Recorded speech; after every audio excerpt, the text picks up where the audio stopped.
Mature হোটেলে অগ্নিকাণ্ডের জের, মেচুয়ার হোটেলের বাইরে কড়া পুলিশি নিরাপত্তা।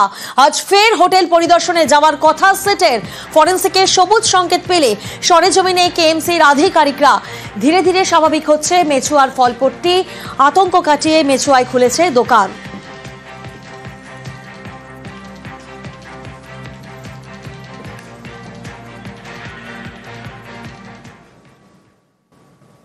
আর এবার নজর রাখবো আমরা তুফানগঞ্জের দিকে। তুফানগঞ্জ, সেখানে স্কুলে চরমে শিক্ষক সংকট।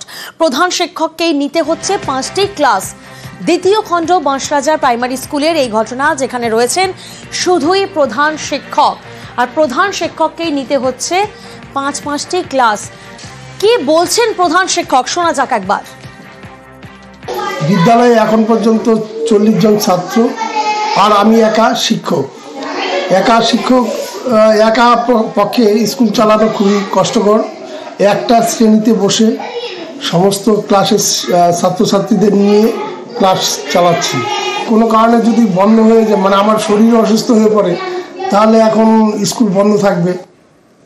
প্রতিনিধি শুভঙ্কর এই মুহূর্তে আমাদের সঙ্গে রয়েছেন। শুভঙ্কর, প্রধান শিক্ষককেই যখন নিতে হচ্ছে 5টি ক্লাস, তাহলে তো আমরা বলতেই পারি যে শিক্ষক সংকটে পড়ুয়ার সংখ্যাও একেবারে তলানিতে ঠেকেছে। দেখো, একেবারে প্রিয়াঙ্কা, তোমাকে জানিয়ে রাখি, এই বাঁশরাজা দ্বিতীয় খণ্ড প্রাথমিক বিদ্যালয় তুফানগঞ্জের নাগরুরহাটে এই প্রাইমারি স্কুলটি রয়েছে। এই স্কুলে কিছুদিন আগে পর্যন্ত 3 জন শিক্ষক ছিল, পরবর্তীতে একজন অবসর নেয় এবং একজন প্রমোশন পেয়ে প্রধান শিক্ষক অন্য স্কুলে চলে যায়। ফলে শিক্ষক একজনই রয়েছেন এবং তিনি 5টি ক্লাস নিচ্ছেন, এবং এই কারণেই কিন্তু এই স্কুলের ছাত্রছাত্রীর সংখ্যা ক্রমশ কমতে শুরু করেছে। দ্রুত সেখানে শিক্ষক দেওয়ার দাবি তুলেছেন সকলেই। প্রিয়াঙ্কা, বেশ, কোনো রকমে একসাথে বসে ক্লাস করি, আমাদের মাস্টার দরকার। পড়াশোনা হয়, আমাদের পড়াশোনা হয়, আর আমাদের স্কুলে ক্লাস আলাদা আছে, কিন্তু একই মাস্টার না দিয়ে এক ক্লাসে বসে পড়ি, কিন্তু ঝামেলা হয়ে যায়। এটা তো একটা মাস্টারের পক্ষে তো খুবই অসুবিধা চলছে। ছাত্র মনে করো 40 জনের মতো। মাস্টার নিয়োগ যদি না করে, এই মাস্টার যদি সময় তো অসুস্থ করে জায়গা, তাহলে তো স্কুলটা চালানি খুবই অসুবিধা হয়ে যাব।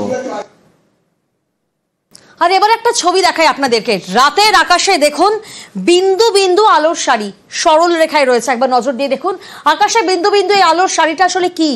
সন্ধ্যের আকাশে গতকাল সন্ধ্যে এমনই আলোর রেখা দেখা যায়। কোথায়? বাংলাদেশের সীমান্তবর্তী উত্তর দিনাজপুর জেলার বিভিন্ন জায়গার আকাশের বুকে অদ্ভুত এই দৃশ্য। ইসলামপুর সহ বিভিন্ন জায়গা থেকে ক্যামেরা বন্দী সেই আলোর রেখা। জেলা জুড়ে কৌতূহল, তবে এটা মহাজাগতিক কোনো দৃশ্য নয় বলেই মনে করছেন জ্যোতির্বিজ্ঞানীরা। যে ছবি এই মুহূর্তে আপনারা দেখছেন, গতকাল সন্ধেবেলা এমনই অজানা এক বস্তু দেখা যায়। দেখুন চাঁদের পাশে আলোর শাড়ি, বিন্দু বিন্দু আলোর শাড়ি সরল রেখায় রয়েছে। এটা কি কোনো মহাজাগতিক বিষয়? এটা কি প্রাকৃতিক কোনো বিষয়, নাকি স্টারলিংক স্যাটেলাইট? বিভিন্ন প্রশ্ন সামনে আসে। জ্যোতির্বিজ্ঞানীরা তবে মনে করছেন এটা মহাজাগতিক কোনো দৃশ্য নয়।